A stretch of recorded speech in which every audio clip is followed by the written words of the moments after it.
There we go. Nice and lovely. You had a busy day? Are you?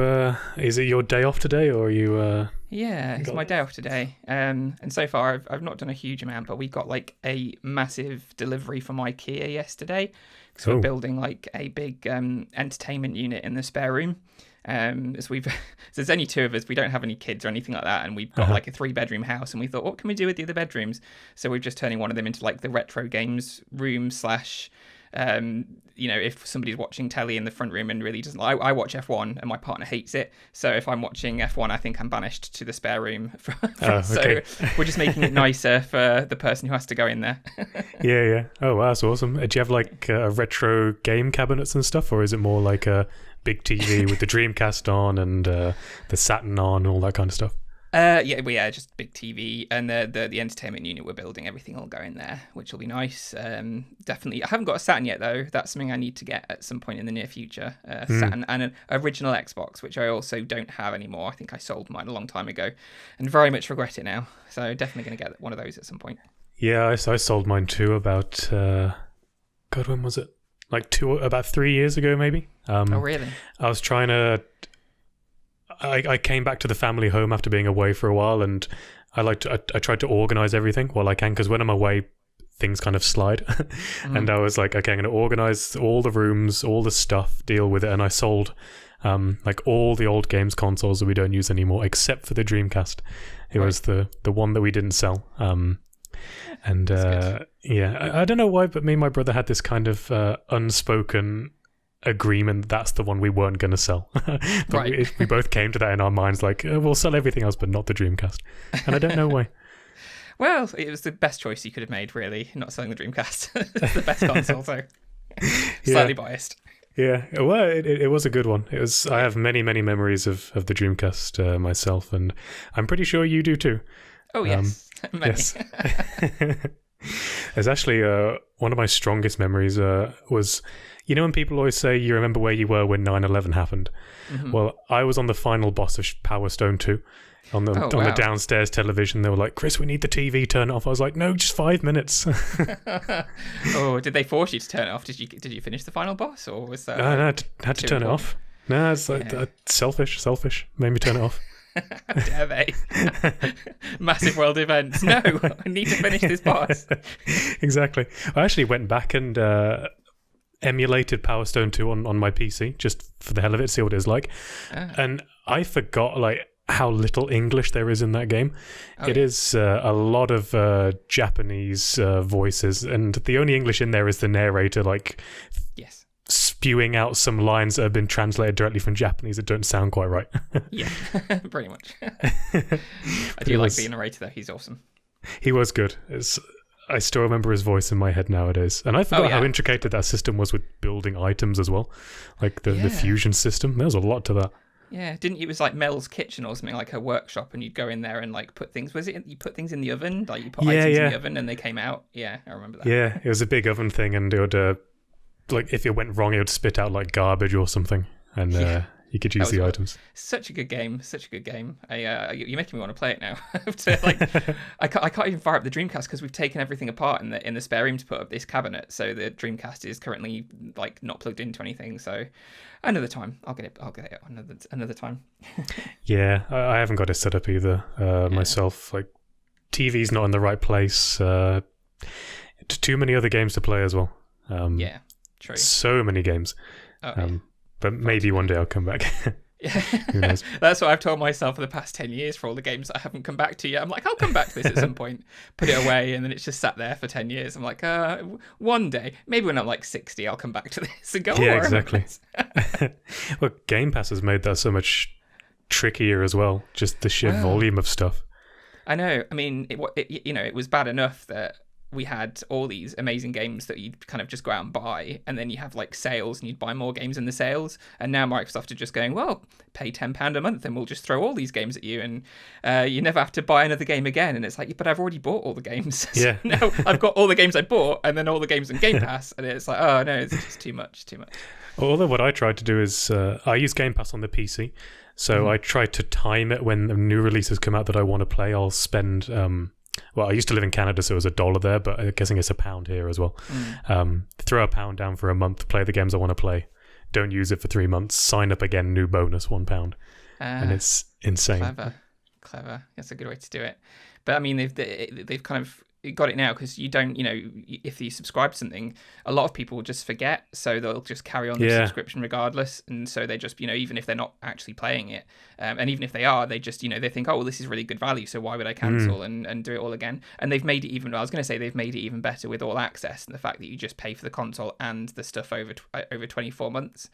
But that's been a bit of a shambles trying to get that for Xbox Series X, and I got bitten by that, unfortunately. I didn't manage to pre-order one, and Klarna and whoever manages that side of things it made it into a right cock up, so I'm not sure if I'll even go down that route anymore. But no, I think I saw your post about that where and I listened to the podcast as well. Didn't they add in an apostrophe where it should have been a full stop, and it messed up with the payment amounts, and people's credit scores got shafted because they needed like £60,000 instead of like 600 or something like that. People applying for like £60,000 unsecured loans. It's like, I don't think that's quite what they're intending. Oh god! But are you going to dive straight into the next generation? Like, you're at the front line? Do you want to buy them? Are you that kind of person who wants to get stuck in straight away with the new consoles? I've never bought a console. I've never pre-ordered a console before. I've always waited. I think I got the Xbox 360 fairly close to launch, and I was very much stung with the Red Rings of Death thing. Oh yeah.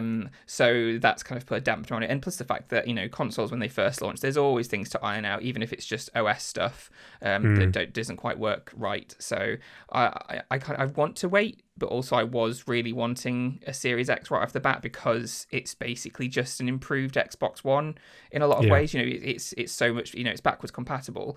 And so it's like, well, I've got an Xbox One S, so it doesn't do proper 4K, and, it doesn't have the Xbox One X enhancements that you can get. And I was like, well, there's no point in me buying an Xbox One X now, so I could just wait and get the Xbox Series X, because we got a 4K TV recently as well. And then I'd have all the new sparkly 4K stuff, and it doesn't even matter that there's no new games out for it yet, because all of my old games, all the countless that I've got and haven't had a chance to play yet because backlog, would look shiny and new and awesome. So I'm tempted by the Series X to get it fairly close to launch. I would have got it on launch if it hadn't sold out so quickly. I'm thinking I'll wait till early next year now. But my partner really wants a PS5, so I've got a feeling as soon as they come for order again, he'll be straight on the PS5. So inadvertently, I'll probably get the consoles pretty close to launch, even though there's really no point at this point, because I've got so many other games to play. It just seems stupid to get them this close to launch, really. But yeah. Do you share your consoles? Like, are you allowed to play the PlayStation 5 if your partner gets it? Oh yeah, well, so I've always been the one who we've been together for quite a while, so traditionally I've been the one who gets the consoles, and then he'll just play occasional stuff on them, like the Division or or the Destiny or something like that. He's kind of a looter shooter kind of person. He likes that kind of stuff. And it's from last gen, it became a thing where he'd buy one console and I'd buy the other, and therefore we'd have both. And so then we just kind of mix and match. I end up playing them more than he does anyway, but at least he gets to kind of, play the games that he wants to play. Like, he really got into Horizon Zero Dawn, which isn't his usual type of game, but he really, really got into that on PS4. So I think he's really keen on the PS5 so he can play Forbidden West when that comes out. So, yeah. When that comes out. Could wait a while. Yeah, that's true. Yes, I'm looking at these consoles, and I did buy a PlayStation 4 at launch because I enjoy the spectacle and this is every 7 years, the brand new console, the new technology, kind of getting involved in that sense. But looking at it now, the games that are actually coming out on release, most of them are already out on other consoles, and I don't have a 4K TV to make the most of it, and I'll be moving soon, and it just doesn't seem like the right time to be buying one. Although I'd like to, but yeah. I mean, the only caveat that I think is that if you don't have an Xbox already, or if you've got like an original Xbox One from launch, the Xbox Series S seems like a really good prospect because it's so cheap, and because it will run all these next gen games, and all of the stuff that is already out there. It's basically a Game Pass machine, right? It's you just buy it and then you just play Game Pass, and Game Pass has EA access on it now. So in essence, you could pay £250 and then obviously pay your monthly fee, but then never have to buy another game again. And when you're looking at Sony, who are releasing games for £70 a pop for the PS5, that's a pretty good prospect, I think. Yeah, it is a lot of money. I can't remember the last time I even bought a game at retail price, brand like on release day. Unless Shenmue 3 counts as a Kickstarter, that's probably. True. Well, you paid for that way in advance of release day. And boy, do I regret it. My God. Oh, not a fan of Shenmue 3, no? Oh, God, it was... I am glad I played it. And if they release a Shenmue 4, I'm still going to buy it because Shenmue is one of my top 3 games of all time, like the series as a whole. It's my childhood game. But Shenmue 3 was bad. I did not enjoy that game. Nothing happened. You're just chasing thugs for the whole thing. That was it. They're just moving from A to B, and I really hated how much they shoehorned Patreon, Kickstarter stuff in there. Sorry. Yeah. See, I've only played 4 hours of it so far because I had the best intentions. I was going to stream it and everything. I got 4 hours in, and I was kind of enjoying it. It felt kind of, it had that Shenmue vibe about it. It felt like I was picking up 20 years later and not much had changed apart from the sparkly graphics, and I liked that. But then other things came along and I realized how much of a time sink and an investment it was to play. So I was like, I'll come back to this when I've got more time, and that just kind of hasn't happened yet. But I want to play it and I want to finish it, and I'm like you, I definitely want to get Shenmue 4, and I hope we get it. Even if it's the last one, and at this point, I think it probably will be the last one. If we do get it, if we do actually get it. But it's a shame to hear that you didn't enjoy it very much. I wanted Kickstarter to. stuff wasn't that just like people's faces on pachinko boards and stuff? Right? It was so much worse. There was. Oh, really? I mean, I can understand why they do it, and I don't mind it. There's some smaller Kickstarter parts that have been put into the game which aren't too bad. There's a guest sign-in book in a hotel, and people can write a message, and there's the fans write messages. That's quite nice. And so there's one part where there's a pachinko machines, and there's another area where there's prayer talismans in a temple where you can write a message. But some of the worst ones are people who paid, I think it was £10,000, or sorry, $10,000 or something crazy like that. And you were one of the final boss's elite guards. So before you fight the final boss, they make you as a character that you have to fight. But they mapped people's faces onto these character models, but they look like sweaty nerds, and they're wearing their glasses, and they have Skrillex hair, and my God. It just completely drew me out of the experience. It's weird. God.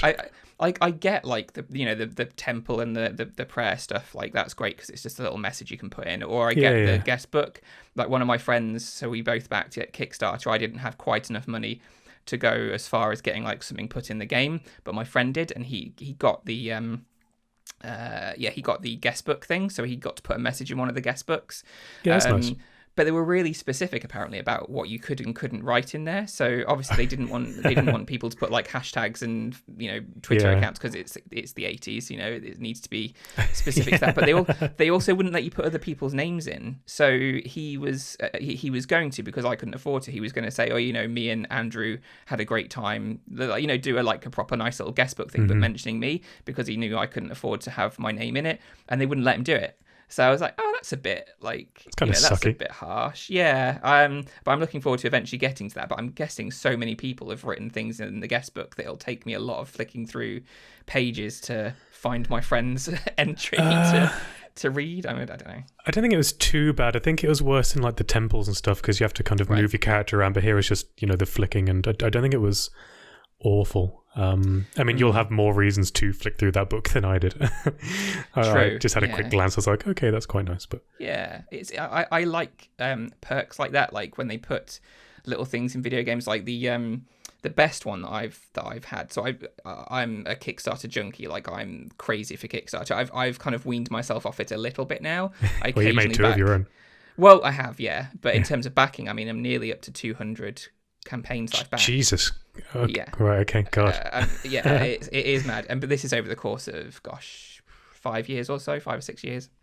So I started off small, but yeah, I just kept seeing things that I was interested in, and some have come and they've been okay, or they've been great, and some have failed and I've never received. But one of the ones that was kind of halfway between that did release but didn't fully get finished was Tower 57.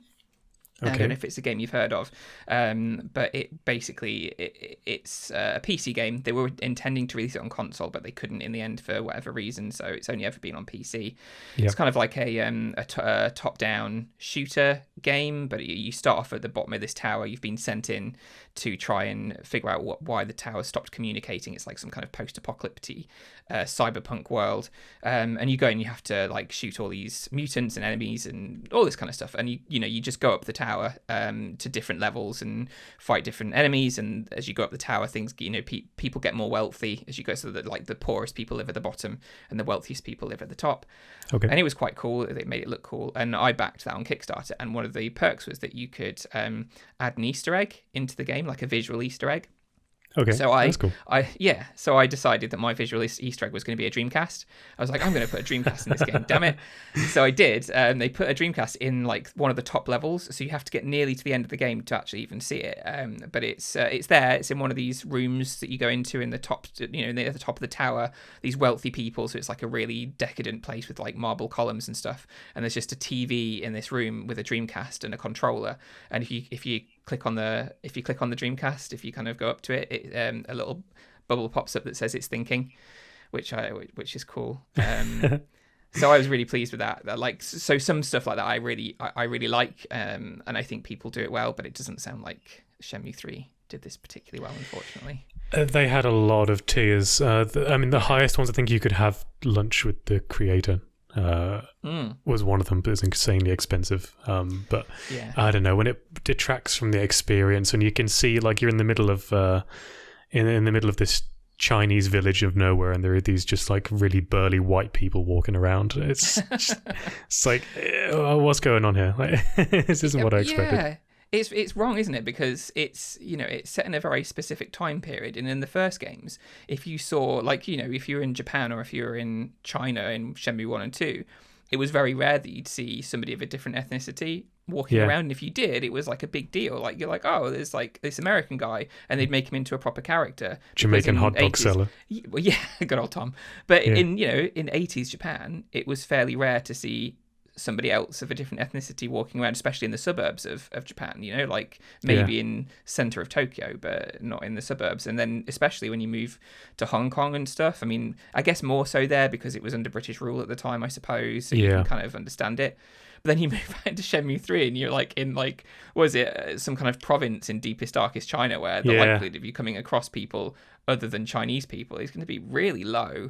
So and it sounds like there's a lot of white people walking around rural China in the 80s apparently. So. It's not too many. It's like if they were an actual character and had a reason to be there, it's like totally fine. But it's like you're in the middle of this district, this market, and there's this massive, muscly white guy in a white t-shirt just walking around, just like, okay, that's a Kickstarter backer. And it's, God, yeah. Gross. Yeah. Although, I don't know if you did hear a few weeks ago now, they announced Shenmue's going to become an anime. Yes, which is quite interesting, actually. I'm quite excited for that. I'm wondering if they're doing this to set up the possibility of never completing the story in a game.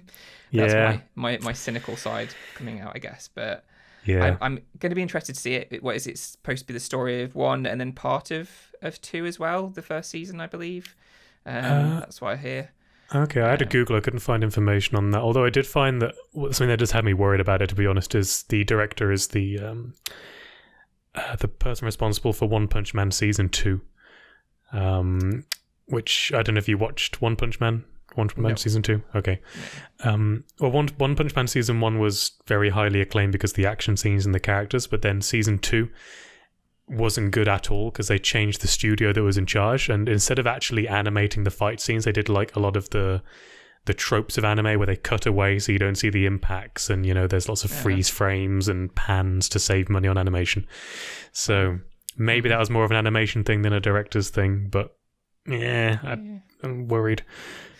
Yeah, it's I think it's just going to be one of those things that we'll see how it goes, and it's all right, I suppose, because it's not something that I'm heavily invested in. So if it's good, then fantastic, and I'm really happy about it. But if it's not, then I'm like, well, I've got the games, and that's good enough for me. I think the thing that's going to draw me in most is that Yu Suzuki has said that they're going to put in things that they missed out of the games. So the potential is there that they'll put in the boat chapter that got cut from between 1 and 2, which would be quite nice. Didn't know that was a thing.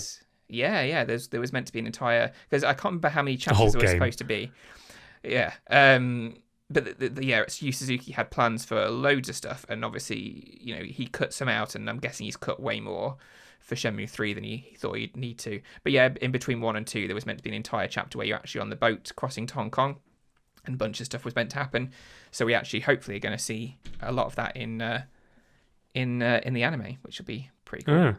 I had no idea. That's really cool. Yeah. When we were about to start this recording, I wasn't sure how to start because part of me wanted to ask what you were drinking.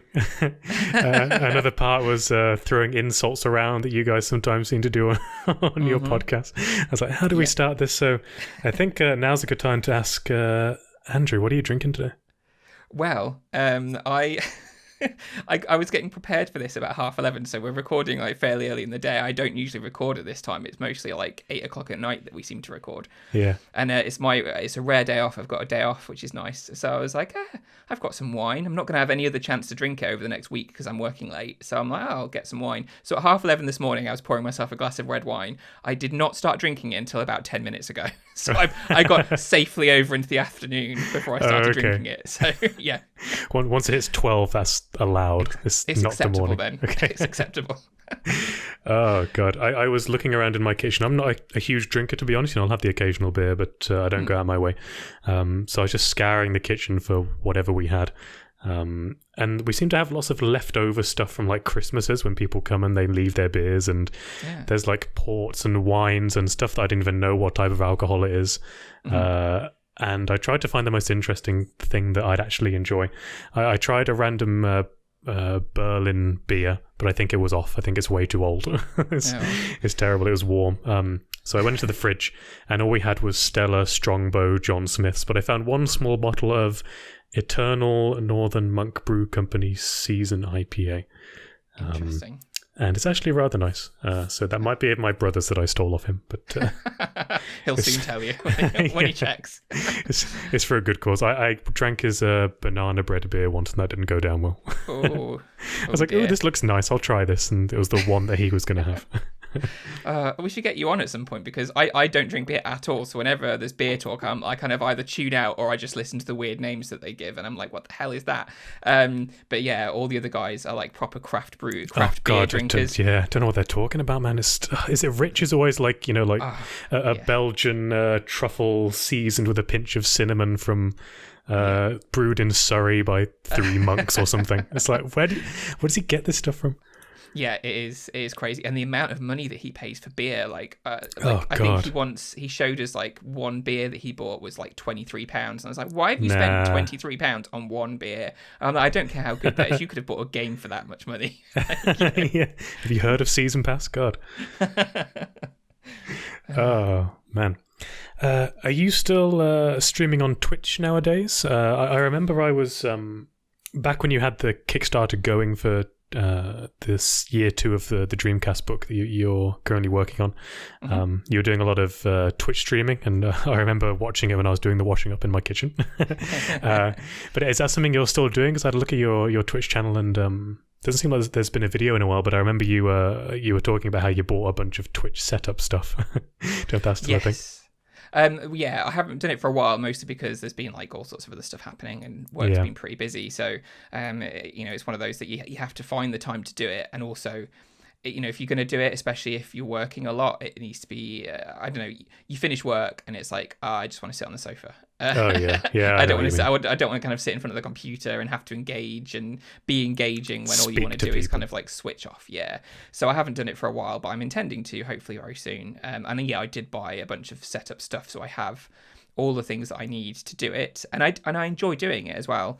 So I'm definitely going to get back to it, and I've set myself up so my Xbox One S, excuse me.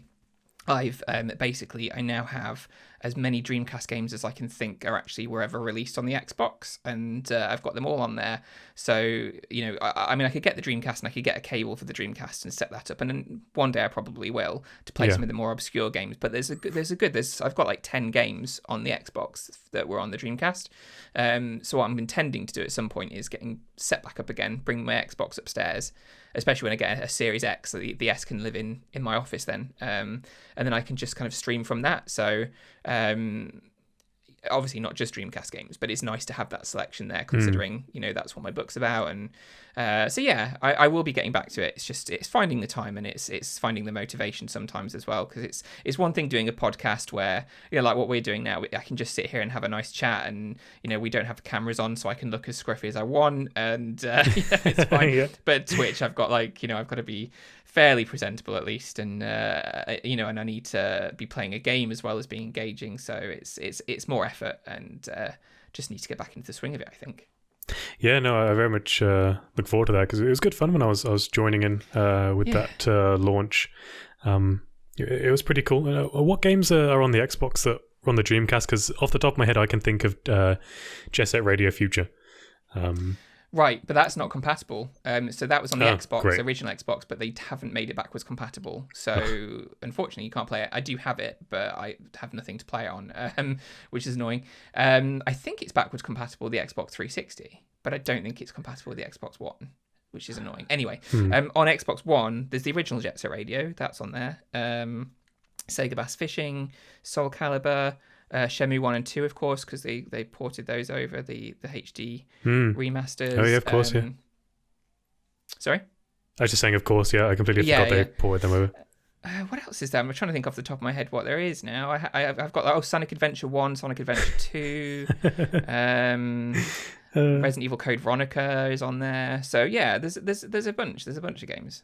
Sure. Yeah, it's quite a lot. Sega Bass Fishing, God, that brings back memories. We actually had the damn reel. Oh, really? Yeah, we had the little fishing rod thing as well to play that. Amazing. And the stupidly big Sega keyboard for, was it Quake? Yeah. Yes, Quake. I had one of those. I didn't really play many of those games, but I really wanted one of the keyboards. And we went on a school trip to France to go. I did history at GCSE, so we went for a school trip to see the battlefields of World War One and Normandy, all that kind of stuff. Yeah, so we went to this place, and then on the way back, you look at the shops before you get on the ferry and things like that, and they were selling a Dreamcast keyboard randomly in this shop that I was looking at before you got on the ferry, and I was like, oh man. Yeah, so I had to get it. So I got it, and it wasn't until I got home that I realised that French keyboards are not the same as English keyboards, and all the keys are in the wrong place. And I was like, oh man, that was a bad idea. I know your pain. I used to live in Normandy for a while when I was studying French, and I Tipexed on my keyboard the French locations, because the Q is in the wrong place, and the Z and the X, and E's with accents on them and shit. I was Tipexing it on this shitty laptop, so I was making the mistake. Dearie me. That's really cool. Yeah, it's. When you're doing your Twitch streaming, do you ever intend to play games outside the Dreamcast? Because the Dreamcast is kind of what you're known for, I would say. But do you ever plan to Twitch stream stuff outside of that side of gaming? Yeah. I mean, like I said, I did a bit of Shenmue 3, but I mean that's not Dreamcast, but it's related to the Dreamcast, so same thing, I guess. Yeah. I've done a bit. I've done the occasional stream on the Crossplayers channel. Yep. So the most recent thing I did was Breath of the Wild, because it's a game that I've had for a long time and I never finished. In fact, I never got past the first couple of hours. So I mean, it's a great game. It's an amazing game, but it's just, again, it's one of those that seems like it's a big time commitment, and I never had that time for it. So I thought, hey, if I'm doing it on stream, I'm kind of forced to play it because I'm doing it on stream. Somebody's watching and interacting. So I managed to get a good few hours through that before work got too busy for me to continue doing it. So I work weird shifts. So I've been doing evening shifts, which doesn't make for easy access to streaming. But yeah, so I will be doing more, and probably on my own channel I'll be doing more as well. Stuff that I enjoy, I suppose. I know that with the Crossplayers as well, because we're now doing Game Club, we're trying to stream more of the games that we pick each month. We did some PUBG. So last month PUBG was one of our games, so we streamed some of that. Yep. And this month we've got a bunch of stuff that I'll hopefully get involved in and stream some of. One of which, fingers crossed, is going to be Resident Evil 7, and I would really like to play more of that, and so I'll probably stream that too. Yeah, I remember Breath of the Wild. I played Breath of the Wild for a while, and it was good, but it's such a open world games are so tricky for me now. Maybe it was the Ubisoft effect, I'm not quite sure, but they just take so much time. I don't think I ever finished. I think I defeated the 4, is it Guardians or whatever they are, the big machines, but never actually got to fight Ganon. I kind of gave up at that point. You got pretty far then, by the sound of things. If you defeated those 4, I think that's the main challenge before going off to defeat the boss, right? To defeat the Guardians. So. Yeah, but unfortunately somebody stole my Switch, so I lost. Oh no! I lost access to it. Yeah, it's a shame. Wow. But, like actually stole it, or like your brother stole it and never gave it back? No, like actually stole it. Like oh, wow. I think I've told this story in other chats, but basically, I was out one day, out at work, and I went to stay with my partner for the evening. My flatmate called me up at the night time and said someone's broken into the house, and they kind of kicked in the door or crowbarred open or something, and they just took everything. So. That sucks. Yeah, luckily I had my gaming laptop with me, so that was okay. I'm glad I had that, but they stole my Switch, they stole my Oculus Rift S. No. I had a fancy camera because I was like traveling abroad for a couple of years, wanted to take nice pictures, and the SIM card, hard drive, my audio setup. I had to buy all the same stuff again. It was covered on insurance at least, right? I'm guessing. To an extent. Yeah. I had traveler's insurance, and it claimed to be very good. I went for the highest one that was like no what's it called when you have to pay no premium? No excess kind of thing. Yeah. That's it. Yeah, but the cover for gadgets was an optional extra that they put in small print, so I only got a certain amount back. But it's not the end of the world. It was just stuff. Yeah, that's true. And my passport was fine. That was the main thing. I was like, I hope they didn't steal my documentation. Yeah, that'd be even worse. Although I guess if you were in a decent country, that you could have gone to the embassy and got it sorted. But even so, that's still a pain. Yeah, a pain to have to do. So that's good that didn't get stolen. Yeah, it depends on your opinions of Canada if it's decent or not. But well, I'd imagine it's a British Commonwealth territory. It's fine. I was in the Quebec region, the French area. Oh, okay. So not so friendly then to the British. Well, the I don't know if there's a British embassy in Quebec. I think you might have to go to Toronto, which is inconvenient, but not the end of the world. True. But yeah, that's neither here nor there. But I've survived. I've got my gaming laptop. I scoured online again. It's kind of like Facebook Marketplace. It's called Kijiji, where you can buy secondhand stuff. So I was like piling together secondhand electronics again, getting it back. That was the thing that pissed me off the most. So I was like, the money is annoying, but it's not too bad. But it's like the time I spent like trying to get good deals. Yeah, it's like down the crapper. God damn it! But damn, there we go. Although I will have to ask you for a favor once we finish up here. When I do my videos, I put these on YouTube. I use people's icons for the channel. And I feel like I may need an updated version of your icon, because the one on your Twitter is with you with long hair. And I think it's a lot shorter now, if I'm not mistaken.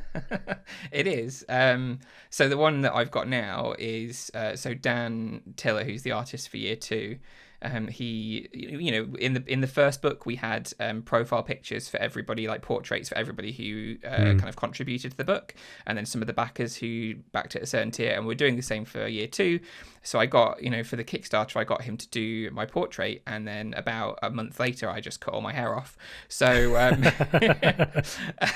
it's not current to me now, but I'm going to keep it for the book because I feel like the long hair needs to be celebrated in some capacity. I did grow it for a good 2.5 years, so it is needs to be magnificent. Immortalized. Yeah, I mean, it looks great there, but actually trying to like deal with it on a day-to-day basis became really difficult. I was like, I can't deal with this anymore. And as soon as I cut it off, it was like I felt like a different person. And the amount of people who are like, oh, you look like, because a lot of people that I know now, like the people from the Crossplayers and stuff like that, I've had long hair for the last 2 or 3 years, and they've only really known me with long hair.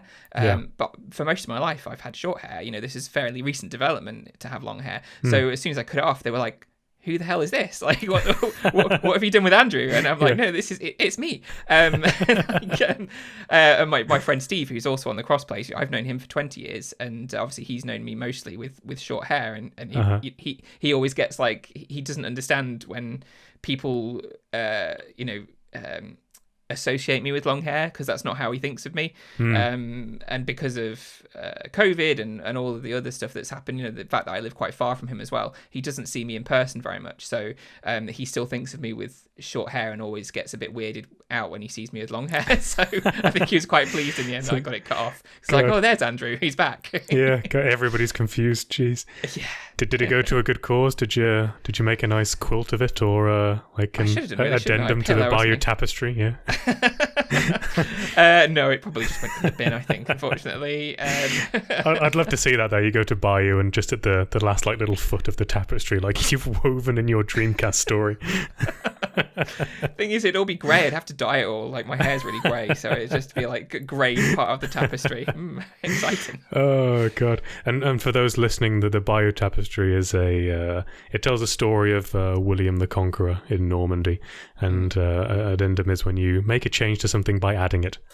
So I have to explain that because most of my listeners are from America, so you have to. I thought you were about to say most of my listeners are stupid, but that's the same thing.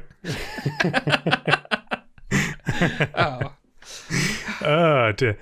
But on to another question. How is your work going on Dreamcast Year 2? The Kickstarter finished a fair while back now. Has work begun on that, or where are you currently at with this? So little bits. So I took a break after the Kickstarter because a month of Kickstarter is a bit stressful. It was much less stressful than the first time, because the first time it took 3 weeks to fund. So I was kind of on the edge of my seat for 3 weeks going, come on. Yes. And then this time it funded within a couple of days. So I was like, that's okay. I can kind of kick back now. It's not so bad. But it was still stressful in its own way. It's like you have to do all the social media, and I'm not a huge fan of social media. Twitter I kind of am okay with, but Facebook I dislike intensely. And it's gross, isn't it? It is, but you still have to do it because there are people there who use it who maybe won't see Twitter or anything else, and you need to make sure that people are seeing the book. And so, but it was Instagram, OnlyFans. I didn't do any fans. What would that be? Just like me holding a copy of the book in front of my junk? Just naughty poses. Yeah. If you give enough money for the higher tiers, open the book. No, people don't want to see that. No. So I stick mostly with Twitter, and so having to do all of the other stuff was a pain. And I've kind of sworn off Facebook. I haven't looked at Facebook for weeks, which has been really lovely. But yeah, so I had a break, and then just life stuff happened after that. Like not to get morbid, but my granddad died, unfortunately. So there was that to deal with, and it didn't really put me in such a great mood to do stuff. And then work's been incredibly busy. Like, I work for a healthcare company, so as you can imagine, with the current crisis, really, really busy, a lot. So it's been, but there've been little bits that have been going on. So I've been talking to the artists and trying to get all the pieces of art put together. The cover of the zine, I'm hoping to see something of very soon, because the artist for that is, well, that's probably the biggest, most complicated single piece, is the cover of the DCY zine, which is being done by Stefan Holmquist, who was the producer of the game Headhunter for Dreamcast. So. Ooh. and he's also an artist. So he is actually producing the cover for the zine, which is going to be pretty awesome. Just waiting for him to come back with some stuff on that. And then I've been talking to Steve, who's not the Steve from the Crossplayers, but Steve, who's the book designer. And we've been kind of exchanging a few ideas and discussing stuff, and speaking to Matt as well, who's the editor. I have already had one of the backer retrospectives back. I haven't had a chance to look at it yet, but one of the backers has sent that in already, which is cool. Oh, We've that's got nice. about 10 or 12 of those to go through. So yeah, it's slow going. I haven't done a huge amount. I'm hoping to put out a Kickstarter update in the next week or so just to kind of let people know what's going on. And I also need to work on the, what's it called now? Pledge Manager, so people can use that. So I've had a fair few people come to me after the campaign has ended and said, hey, I missed the campaign, or I didn't realise it was on. Can I still buy the book? And they will be able to once I've got Pledge Manager sorted, and then people can kind of come in and they can kind of late pledge for the book. So that's what's going on. There's ideas and stuff, and I've been discussing with Steve and Rich from the DCY podcast about the exclusive podcast that we're going to do as part of the campaign as well. So there's been stuff happening. It's just not been a huge amount, and it's been in dribs and drabs. But I'm hoping in the next few weeks that it really kind of kicks into high gear, and things take off a bit more. Oh, and I know, just one last thing, I know that maybe two last things. So the Dreamcast Junkyard guys who are helping with this, I know for a fact that James from that, he's well into his work on the Spirit of Speed article. That was one of the stretch goals, because he is a cocky bugger and decided that he was like, if you get to this amount, you should let me write a 10-page article on the Spirit of Speed. And I called his bluff. I was like, fine, okay. Sure. And so and we got there, and he was like, right, okay, well, I'm going to make this the best damn article about Spirit of Speed I possibly can. So he is working on that, and it's sounding like it's going to be amazing for a game that is probably one of the, or is thought of one of the most, it's meant to be one of the worst games on the Dreamcast. We're probably going to have the definitive article about that game in the book, which will be interesting. And I've also been working with one of my other contributors to get a potential last minute interviewee that hasn't been announced yet. So that hopefully I'll be able to announce fairly soon, and that should be, it's a big one. It's pretty big, but that's all I can say at this point. Of course, yeah. Quite excited about it. Wow, sounds like it's slowly starting to take shape, bits and pieces here and there, and kicking up shortly, hopefully. That's really cool. Yeah, plenty of time as well. It doesn't. I'm not going to release it until August next year, so I think we've got loads of time to get it all sorted. So plenty of time, yeah. Yeah. And in this process, you're writing the second book. What do you think you've learnt from the first time around with year one? Is there something you do differently, some things that worked well in writing the first book in order to tackle this second year?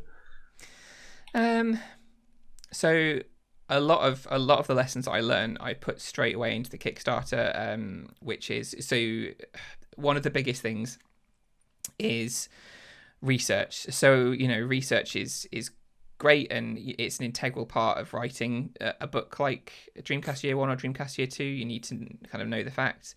The issue being with research of a console that's over 20 years old, that kind of was around the very dawn of the internet, when things perhaps weren't as online as they are now. So a lot of things didn't actually get online. It was magazines and things like that. It's difficult. It's hard. Yeah. I mean, even now there's stuff that I've written that is, it's true, but there's people who are like, oh, it didn't quite happen that way, because, we only have the information that we can go on from 20 years ago.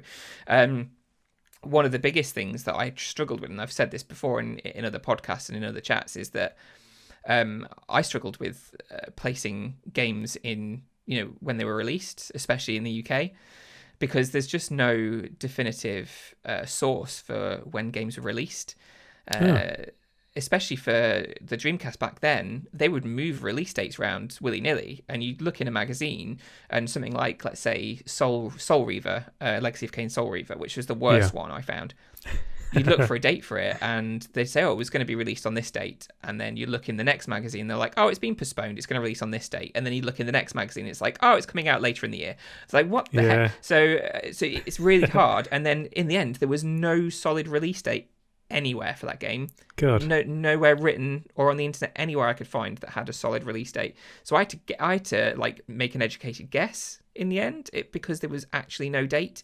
And I was like, I've committed here to putting all of the actual release dates in, and I've got them for everything else, and that was difficult to do as well. But I've got them. I can't now not have a date for Soul Reaver because it just won't cut it. And so the worst thing for that was I ended up having to go off, like I think it was the DC UK review for it. Came out on the 18th. It was such and such a date, and they said out now.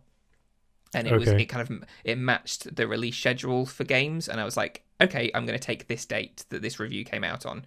This is the date that it released. I'm going to take that date, but that could be wrong, unfortunately. But it's the only date that I could find. And if anybody else has that date, then let me know. But that's the only date that I could even get close to pinning down. So one of the big lessons I learned is I need help. So I've employed the help of somebody else to help me research this time. That is one of the big things. And they're really taking to it. They're buying magazines and kind of looking into stuff already, which is great. They want to be as his name's Michael Rogers, and he used to write with me back in the day on this fan site, Dreamcast Source, that I originally wrote for when I was like 16, 17. I've got it open here, don't you worry. So I've known him for quite a while, and he has got a proper attention to detail. So I got him on board to help me with that. And I guess other than that, other things that I've learned that I'm kind of implementing this time around is to like I'd never written a book before, so the first time around I wasn't even going to have an editor. Like I was going to get Sandeep Rai, who wrote PlayStation Vita Year One and all of his PlayStation Vita books, which are kind of the format of the Dreamcast books are based on.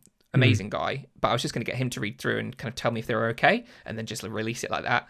And luckily, Matt Gardner, who writes for Forbes, and he's got Game Tripper UK, his own site, he kind of messaged me during the first campaign as like, hey, I love the Dreamcast. I will offer my services to edit if you want me to. And I took him up on that, and I took him up on it pretty hard because he did a lot of work for Dreamcast. Like he was expecting to like maybe look at some pieces as when they were finished and kind of amend them and make sure they looked okay and then pass them back. In the end, it was me and him going through every piece of written work multiple times trying to get them right. It was a huge amount of work, and so I've learned this time to be hopefully I'm going to be more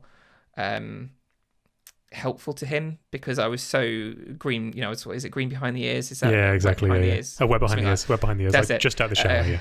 Yeah. So I was so new to it. I was just passing him things and going, oh, this is okay. And I've got a bit more experience now, so hopefully I can pass him things that he won't have to completely change from the ground up to make it work. To be nice for him. So I've got that, and also with the designer as well, Steve. I was passing him bits and bobs, or passing him stuff in massive chunks, and he was like, I need more time to do this. So it's a lot of it's to do with timing and making sure that I'm working well with other parts of the process. So that's going to hopefully make this a much better and smoother experience than the first book was in terms of putting it all together. And speaking of time management, looking at your Twitter description, it's pretty obvious that you've got your fingers in many different pies at the same time.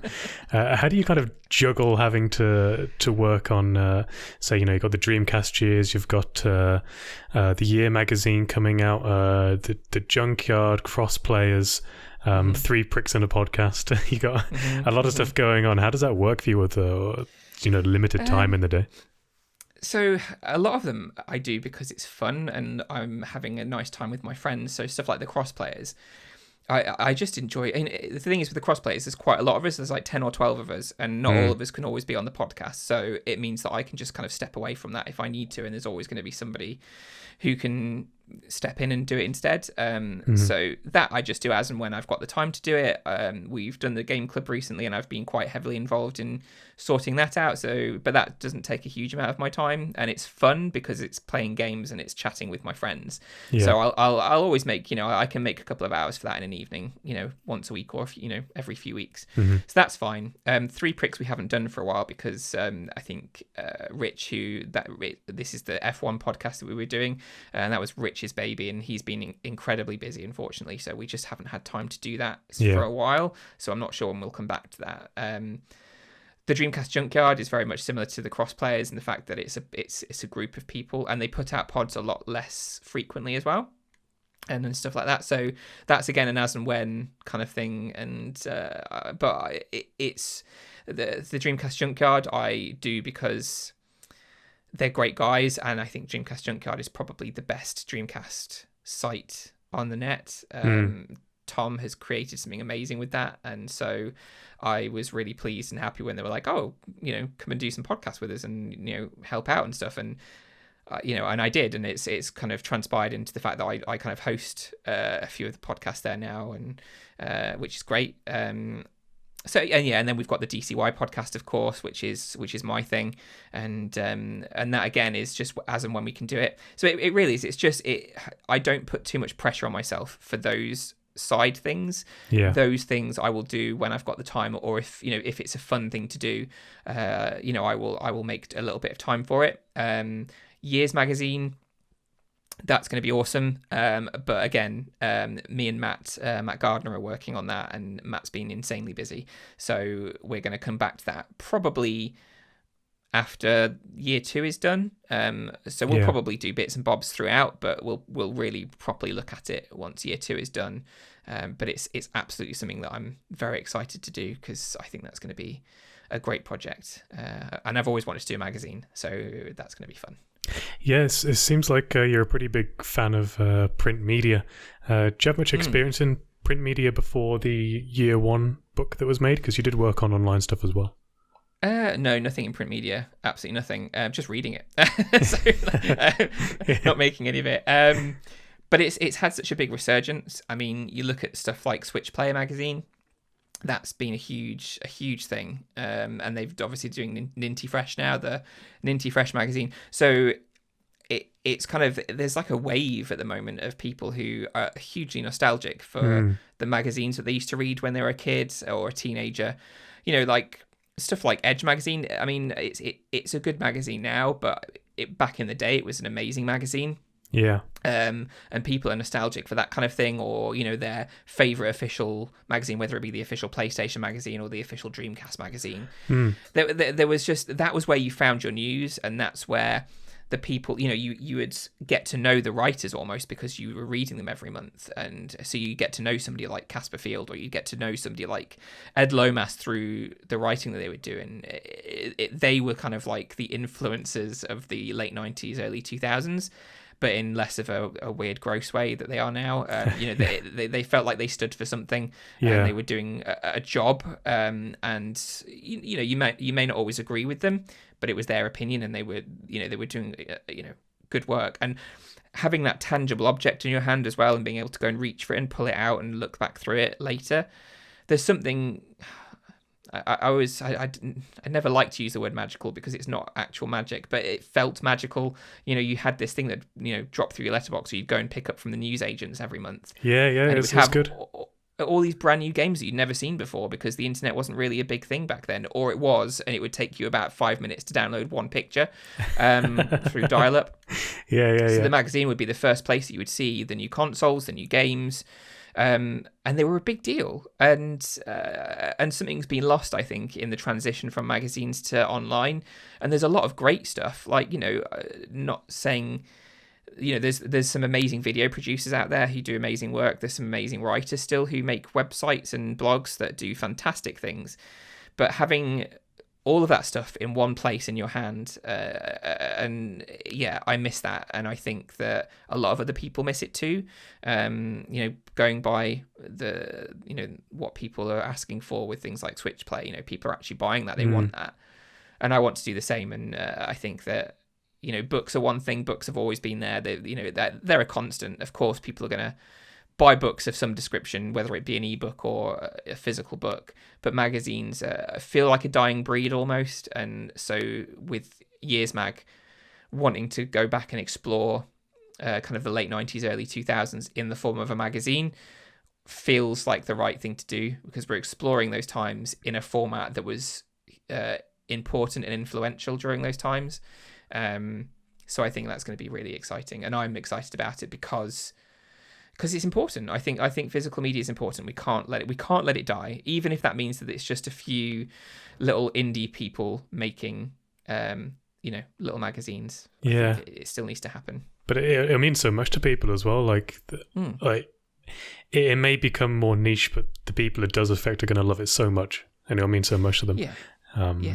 Like I really enjoy. I used to get the official Xbox magazine back when I was a teenager, and I used to learn about games I had no idea about, like John Woo's Stranglehold. I remember reading about that, and the demo discs that used to come with the magazines. I got really into Final Fantasy. The first online one, was it 11, 12? 11, yeah. 14 was the newest one. 11, yeah, that's right. It's like you had a month trial with the Xbox magazine, and I became a recluse for that month. It was really bad. Like, my parents sat me down, like, they're like, "Are you okay, Chris?" Like, I was like, I'm fine. It's just this 1 month, and then I'm not paying. I don't want to pay monthly. It's just 1 month. Leave me alone. Amazing. But thankfully, it was only 1 month. I was like, I'm not going to pay £12, regularly for this. You could have easily got down like a proper dog hole with that if you'd have paid for it. Like... Yeah, thank Christ. It was terrible. Jesus. Skip that one. Looking outside print media, you did used to write for dreamcastsource.co.uk. I was wondering, when's the last time you've gone back and taken a look at Dreamcast Source yourself? So I mentioned it in the intro to the first book, and I kind of because I was writing a book about the Dreamcast, it felt right that I'd go back and check out what I did to start with, because that's where it all started really. Surprisingly, it was created by my friend Faz, who I met through message boards back in the year 2000, because that's how people communicated in the year 2000 and found each other. It was through message boards and chat rooms. And he created this site, and for the sake of nostalgia, he just never he never got rid of it. He kept it going. It's not been updated since the year 2001. Oh, definitely not. No, and not in the slightest. But it's a proper time capsule of that period. Down to the fucking sorry if I'm swearing, but the votes to one side, the little adverts, and and worst of all, my horrendous writing, which it makes me cringe every time I see it, because I loved capital letters, I loved exclamation marks. I was obviously very excited. Huh? Ellipses and lols. Oh, lols, yeah, all of that kind of stuff. I mean, I love all that stuff still. I will do that from time to time, but I reel it in. It was very much a product of its time. It was early internet, so everybody was doing lol, and everybody was doing that kind of thing. And I just, being a 16, 17-year-old, I took it to extremes, and of course. I cringe very hard looking back at that. But it was fun, and I enjoyed it, and I met a lot of cool people. So yeah, this is a fabulous little blast from the past. But I think for our listeners, we should give them a little description of what we can see here. Is okay. The poll for the day here is, which next gen console will you support the most? Xbox, GameCube, PlayStation 2, or I Quit Gaming? are the four options, and I believe I found your profile as the assistant editor. And I'd like to kind of read through it if you don't mind, just quickly. Go for it. I'm gonna cringe. I'm gonna cringe into my glass of wine. Go for it. Okay, so this is Andrew Dickinson, aka Andy the Nemesis, age 16, from Lincolnshire, East Midlands. Occupation, sixth form student. Great occupation. Yeah. Your interests are reading, playing games, listening to music in brackets, and singing along badly. Watching my beloved TV shows Buffy, Angel, Star Trek Voyager, Friends, Ally McBeal. I haven't heard of that one. ER, Sex and the City. You haven't heard of Ally McBeal? No, I don't think so. Let me give it a Google. Wow, educate yourself. My goodness. Oh God. Okay. Right. It's one of those. Okay. It's fine. I'm joking. Sex in the City. Coming up with good ideas. Yeah, right, lol. Socializing. Going to the movies. Collecting stuff. Worshipping Dreamcast. Worshipping Faz. Oh, God. And coming up with game concepts with my mates and never get accepted. That's it. Reviewing, previewing, and news collecting. Generally sticking my fingers in everywhere. Okay, right. And yeah, side eye emoji for that. It's a nice little profile. A little read of those. It's good. It's that's proper teenage me. I mean, who says beloved TV shows? Like seriously, no. That's just like it's the kind of thing where you love a TV show so much that you'll go and buy a poster from Athena and stick it on your wall so that you've always got it there. Like that's what kids did, right? Yeah, like, of course. Like seriously, like I had posters of like the X-Files and Buffy and also because I was obviously a young gay man and I didn't come out until I was like 16, 17. Yeah. So before that, my way of kind of I don't know if you can say expressing my sexuality, but you know, like in that way is putting posters of like Angel from Buffy and then like a topless Justin Timberlake and passing off as, oh, I really like the TV show, or I really like his music. His music is very toned and slender. Yes. Exactly. Yes. So yeah, it was an interesting time, and I miss it as well because those were the days of MSN as well, and MSN was incredible.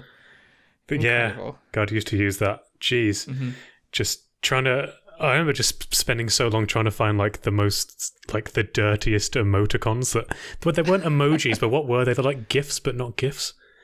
It's like would you call it clip art now? Yeah, something like that. Yeah, trying to find like the inappropriate ones because there weren't any inappropriate ones. yeah. The best thing, we were talking about this the other day in one of our, I think in the Crossplayers chat, is I think the whole thing about MSN was that you could have like, obviously you had your name and then you could have like a little subtitle as like how you're feeling kind of thing. Yeah. And you had to put like a lyric from a song.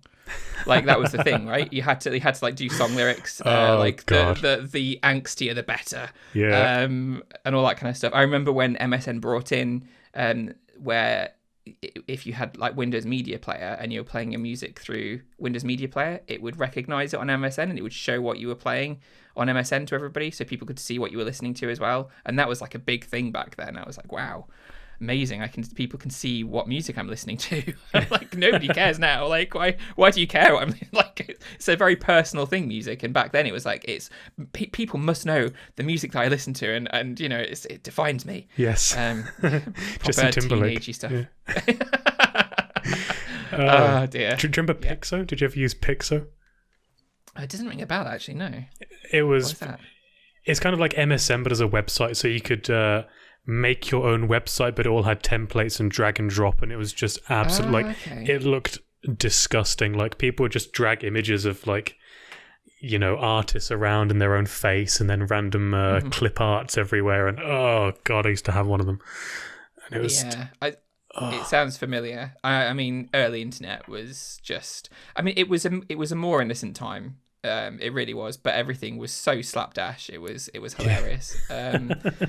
But I do miss it to a degree. Like the internet is just not the same anymore as it once was. It's become a completely different beast. And back then it was this, I don't know, it was a really cool way of communicating with people and finding out new information.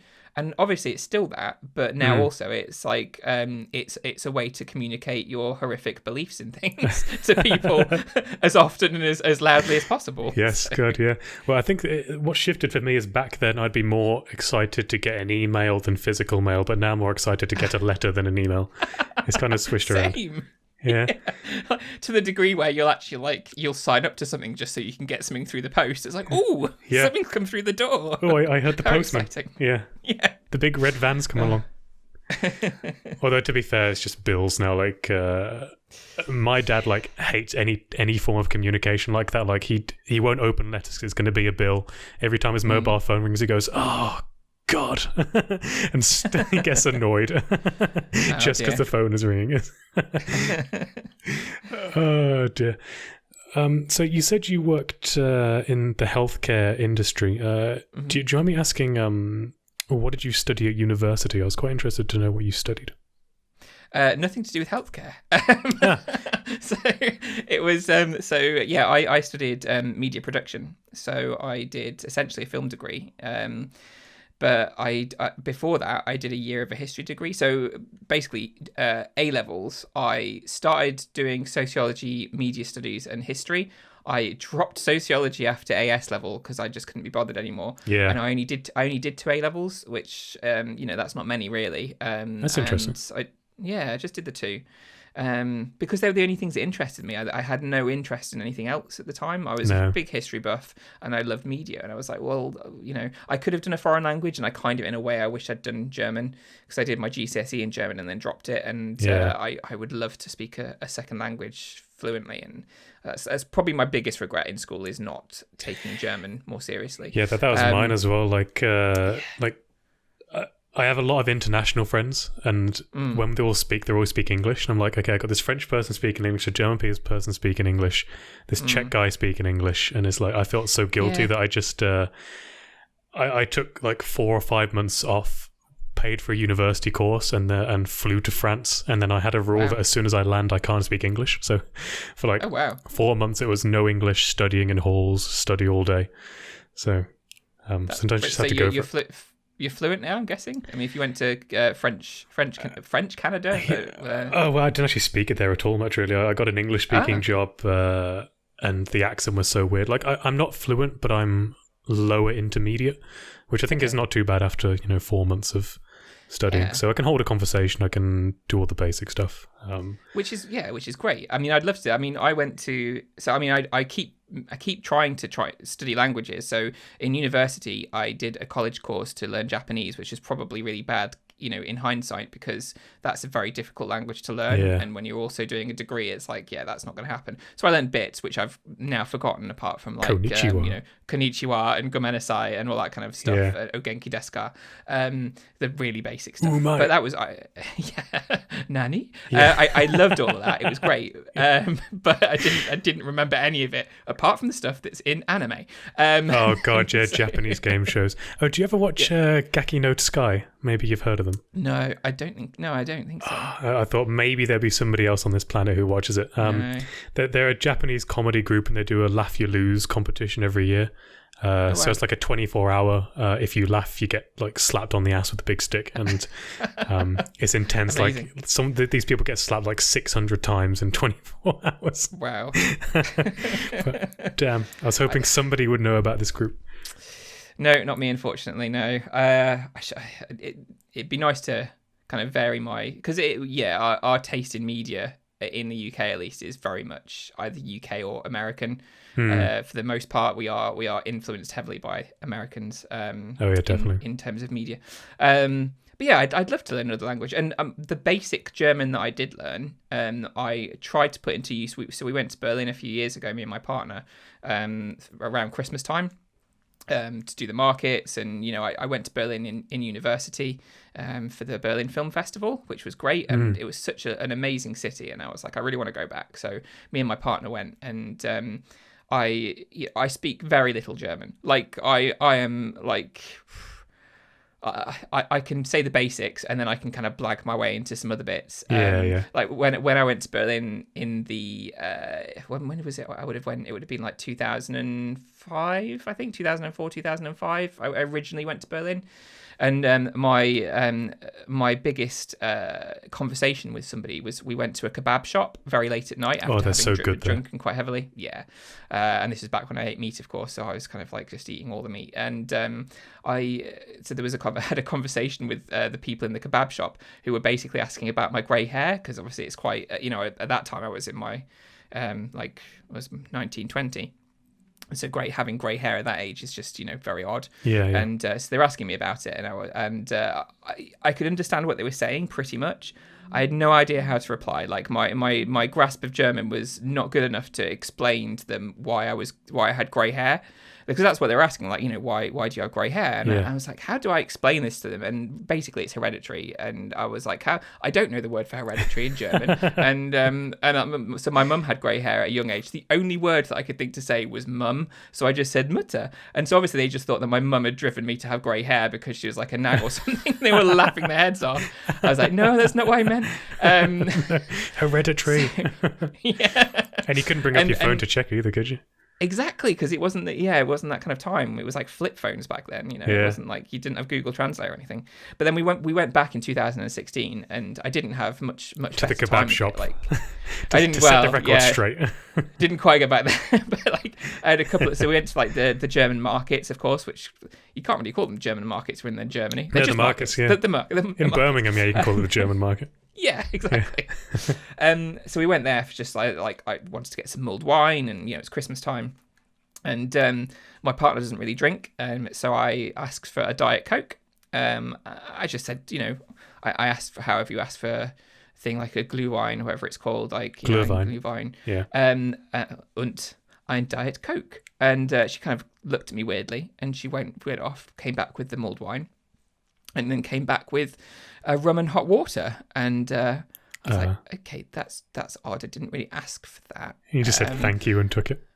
I just said thank you and took it, sure, and paid for it. It was fine. And then it wasn't until later, and in one of my previous jobs, there was a German guy who I worked with, and I was like, I asked for Diet Coke, and she gave me a rum and hot water, and went, oh yeah, we don't call it Diet Coke. We call it Coke Light. Or Cola Light or something, and so the word for diet sounds very much like rum, apparently, or something along those lines. So that's why it was complete confusion. They call it Coke Light, not Diet Coke, and they got completely confused as to what I was telling them. The worst still. It was not really worse. It was hilarious. We went to an Apple store in Berlin because my partner at the time was looking for like an iPod or something along those lines. And we were just looking around, and it was very busy, and people, there were people helping out. We could hear some of the staff speaking English to people, and we're like, oh, that's great. But they were really busy. So I was trying to find a particular product, and I was like, I cannot find it. And the only person who wasn't busy was the security person at the front of the store. Okay. So I walked up to this security person, and in my very best German, I don't ask me to repeat it now because I can't remember what I said, but it was something along the lines of, hello, I don't speak very good German, but can you help me find something? And then they replied to me in German, I don't speak English. I was like, okay. And I couldn't say anything else in German to ask for help. I had no idea what to say. I was like, okay. And then just backed away slowly. And then he gave you a rum and hot water, and you walked away. Exactly. So that's the extent of my knowledge of different languages, and I'm really gutted about that. That's quite that was what we were talking about. We were talking about what I did at university. Yeah, we did. Kind of went off topic slightly there. But yeah, so I did history and media. I ended up getting accepted to a history degree at Staffordshire University. I did a year of the history degree, and it's a lot of coursework and exams, and coursework is fine. Exams I'm terrible at because I find it difficult to store information and then kind of repeat it back when I'm not in front of books. So I was doing terribly. Like, I was doing fine in my coursework, but I was getting like thirds in my exams, and I was like, oh, this isn't good. This is not good. I'm not enjoying it at all. It's too stressful. And I was living in halls with some guys, and two of them were doing a media production degree, and they were telling me all about it, and I was like, this sounds amazing. And I did media studies at A-level. Maybe I should switch. I really like this kind of stuff. And so at the beginning of my second year, like literally the first week of the second year, I was like, sod this, I'm gonna go and do media instead. So I had to interview with the course tutor, and and he accepted me. So I ended up basically going right back to the first year again, and going into media production. All my friends by that point were in the second year, so the people I'd met who were doing media production were in the second year of the course. And in fact, my partner, who I'm still with now, was in the second year of the media course as well. Okay, cool. He knew my friends, and I got to know him through that. So yeah, so I did media production, and I really enjoyed it, and then proceeded to do absolutely nothing with the degree that I got. Exactly the same here. Oh dear. I was curious because I listened to some of the podcasts that you've been on before, and you say you don't have a writing background, so I was curious as to what that background actually was. But I thought it'd be something like completely separate, like biology or Oh yeah, something off like that. Totally. No, yeah, it's media. So I mean, I've written and stuff. Obviously, I've got some experience with writing, but not in the sense that I write now. I've written scripts and I've written stuff like that, but I've never written a book.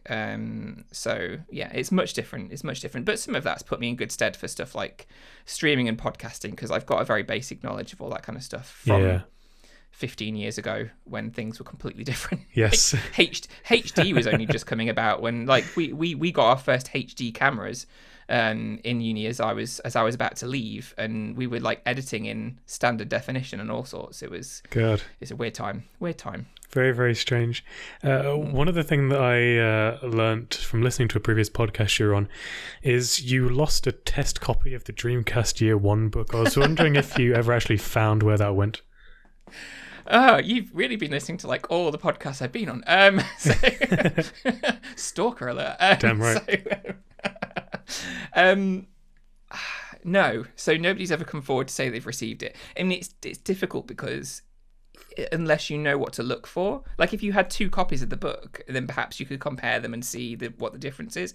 But there's not a huge difference. There's just like some tweaks to the text. So and a couple of things got changed around. Like I think a couple of the captions on pictures got changed, and a few and some wording in some of the chapters got changed. So basically, it's not a huge amount different from what came at the end, but there are different words. So no, I've never found it, and I don't think if anybody has it, I've got a feeling they probably never knew that they had it. They may just wonder why things don't quite read like as well as they could do because it hasn't been changed. But other than that, no, I don't think I'll ever get it back. Did you have a concrete example, like on page 57 under this picture it should say this, but it says this? Like, is there a way for somebody to verify? I will do somewhere, like on my drive, I'll have some kind of document where because obviously we had like a change document for the designer, so you could go back through the book and go, okay, I need to look for this and replace it with this. So I do have that somewhere. I know that. Easiest thing. The way that you will be able to tell, in fact, is that one of the chapter names changed. So I think it was. Hang on, I'm going to turn around and just grab a copy of the book. Let me grab my copy as well, so I can check if I've got it. That would be hilarious if you got it. I'm going to check. Let's see. I've got one here because, of course, I always have one to hand. Yeah. Chapter 6. Chapter 6 is in the main book. Is called European Reunion. So if you have that and it's called European Reunion, then that is a proper book. If it doesn't say European Reunion and if it says Dreamcast Rising, Chapter 6, yeah. So the original title for that chapter was Dreamcast Rising with little brackets around Dream.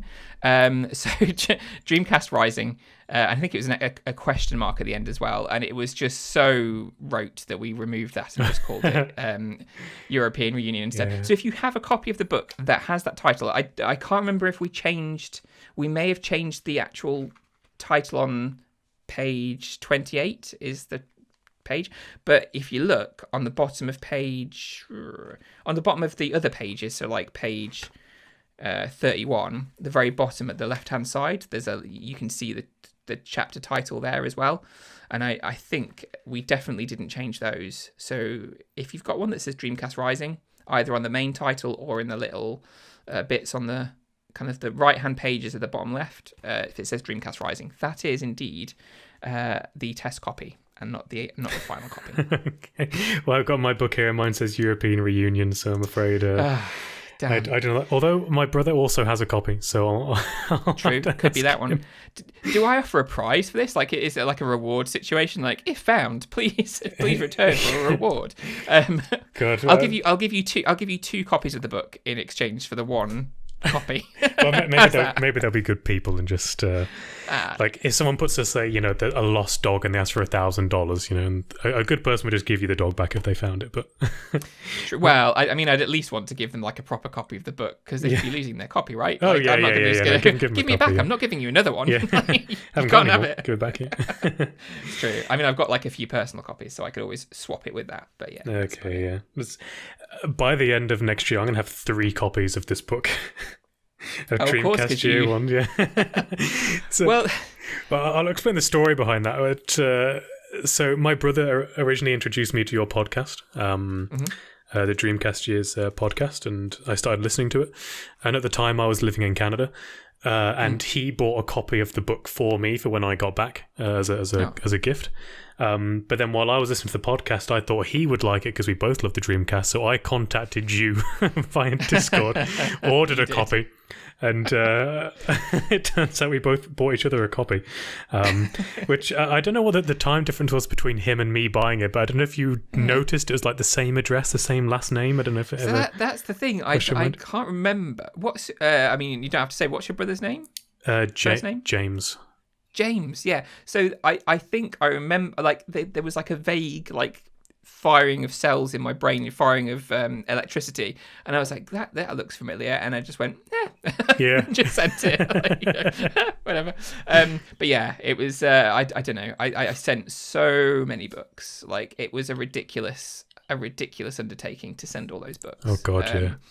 So I don't think after a while I just don't even think I read the addresses anymore. I think I just printed them out and stuck them on and just put them in the postbox. I was like, which is why I'm not doing that again this time. I'm getting a company to send them for me because, no, forget that. Yeah, and then next year as well, I was actually the person who won that competition for the TS. So as part of that competition, you get a copy of the year one.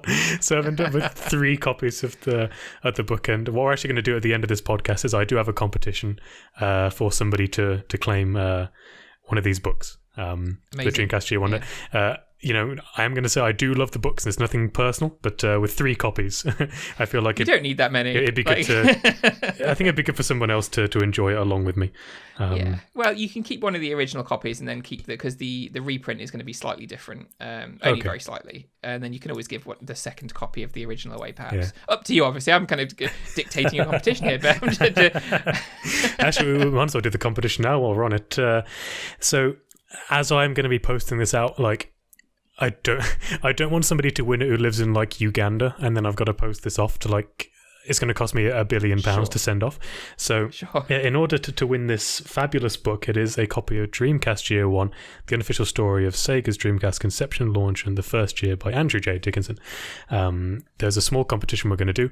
I'm going to sing very quickly the lyrics to a classic British TV show, and if you can tell me what TV show it is from, then you will be winning this prize. So you can send me a DM on Twitter. It will be on the screen now. You can see what the DM is with the answers. And then when I get enough replies or when I can be bothered, I'll pick a winner. It's very highbrow, this very highbrow. Yeah. And by this, everyone's got a chance to win, but it's more likely someone from the UK, so the postage won't cost me a lot of money. Fair, that's fair. Although somebody from somebody from like Timbuktu might now like do a proper Google search, like match your audio to like a YouTube video somewhere and go, right, I'm going to enter. Just to spite him. Yeah, exactly. Yeah, they're going to spite me. I'm not going to pick someone who lives in the UK, but I'm hoping people in the UK are listening. But we'll see. So I'm hoping you'll probably get this. I think you will, but we'll see. But okay. I'm going to sing some lyrics to this classic British TV show. So you can tell me what television show this song is from. You will have a chance to win Dreamcast Year 1, a copy of that. So here we go. Who do you think you're kidding, Mr. Hitler, if you think we're on the run? We are the boys who will stop your little game. We are the boys who will make you think again. Okay, there we go. That's it. I'm not doing any more. That was pretty good. I've been transported back to my childhood from that Yeah, song, so for you sure. got it. Yeah. Yeah, Okay. yeah. That's I'm thinking of sitting down watching TV with my grandparents. That is what that makes me think of. Oh god, I was thinking of doing no income tax, no VAT, no money back, no guarantee. Hey there, Bookie Street. What's that one? I don't recognize Only Fools that and one. Horses. That's why I hate Only Fools and Horses. That's why I Okay, right. I've never memorized that song. So the answer isn't Only Fools and Horses. That was. I was torn between. Give people a little tip there. Yeah. I cut that one down a bit. But that book is up for grabs. So send me a DM with your answers. For that one, anybody in the world can win it. But if you're British, saves me money. Dear me. So I think we'll end on one last question, if that's all right. I don't want to take up too much of your time on your one day off from your medical I'm work. having fun. It's absolutely fine. But yeah, go for it. Your last one, recent in the news, very recent. I think it came up yesterday. I'd like to hear your opinions on this news piece that has just come in. Subway bread rolls have been ruled too sugary to be classed as bread in Ireland. What are your thoughts on that? I've not heard this news. That's very interesting. That too sugary to be classed as bread. Yes. Like what are they? Then what are they classed as instead? A cake? Well, this is from yesterday. The rolls used in Subway's hot sandwiches contain too much sugar to be considered bread, according to Ireland's Supreme Court. They will make a ruling in the case on how the bread is taxed. An Irish franchisee of the US company had claimed it should not pay VAT on the rolls it uses in its heated sandwiches, but because it contains so much sugar, they cannot be taxed as bread, which is classed as a staple product with zero VAT. So because it contains more than 2% of sugar of the weight of flour in the dough, it is not classed as bread.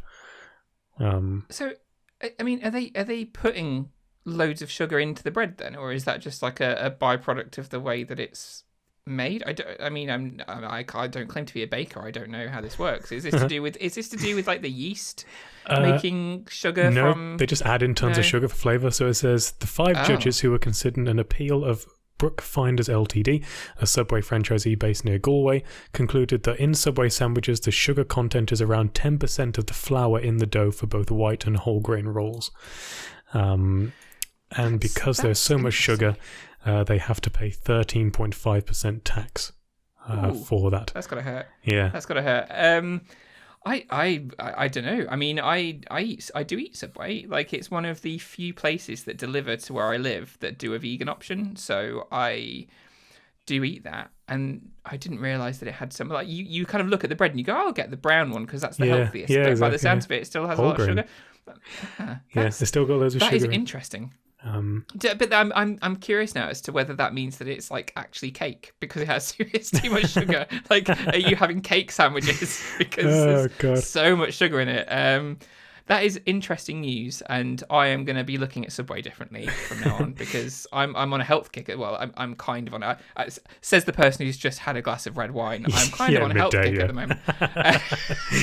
It reminds me of the was that they were testing if a Jaffa cake is a cake or a biscuit because biscuits have less tax. No, the biscuits are the same thing. They're not taxed because they're considered a staple British food, but cakes are taxed. And I think it was if you leave a cake out, it goes hard, and a biscuit goes soft.